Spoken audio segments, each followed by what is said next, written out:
नमस्ते, मी राजश्री. माझ्या चॅनलमध्ये तुमचं खूप खूप स्वागत आहे. आणि मी आज तुम्हाला झणकेदार सोलापूर मिसळची कशी बनवायची ते सांगते तुम्हाला. तर हे बघा, सगळं माझ्याकडे साहित्य आहे. हे आहे मटकी, हे आहे कढीपत्ता, हे लसूण, हे कोथिंबीर, हे खोबरं आहे खिसलेलं. आणि हे बघा, अमेरिकेमध्ये केवढा मोठा कांदा मिळतो. ह्याचा मी चौथा भाग टाकणार आहे, खूप होते मोठा. आणि 2 टमाटे घेतलेत, 1 इंच आलं घेतलेलं आहे, हिंग. आणि हे बघा, हे माझ्याकडे घरी तयार केलेला काळा मसाला आहे. तुमच्याकडे नसेल तर तुम्ही खडे मसाला टाकू शकता लाल मिरचीमध्ये. आणि हे चवीपुरतं मीठ घेणार आहे. आणि हे तेल. हे बघा, मी आता ही मटकी घरी मोड आणून ठेवलेली आहे, घेतलेली आहे. कारण तुम्ही बाजारातून आणत असाल तर त्याला 2-3-4 पाण्याने धुवायचं. मी पण आता हे 1-2 पाण्याने धुवून घेतलेले आहे.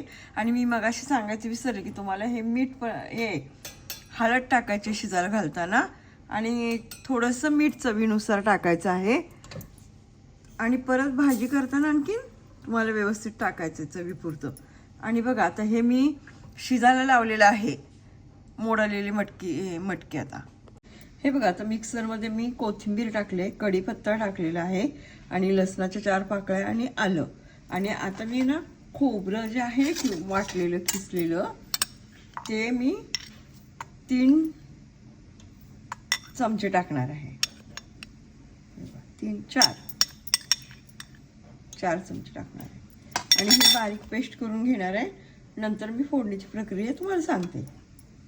आता बघा, मी तुम्हाला फोडणी कशी तयार करायची ते सांगते. हे बघा, मी तेल ओतत आहे.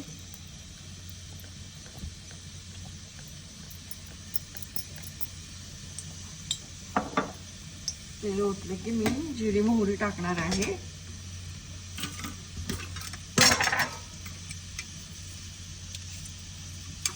मोहरी चटचटली की जिरे टाकते लगेच.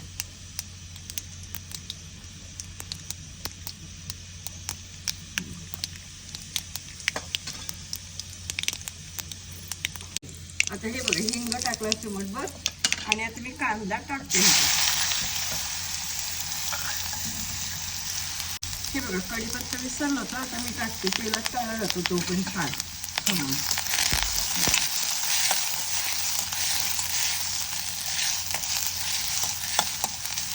लालसर कांदा पाहिजे. कांदा माझा असा परतून झालेला आहे, गुलाबी कलर आलेला आहे.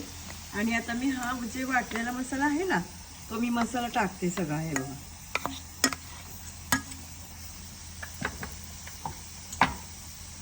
हे बघा, हा मसाला पण परतून घ्यायचा आहे.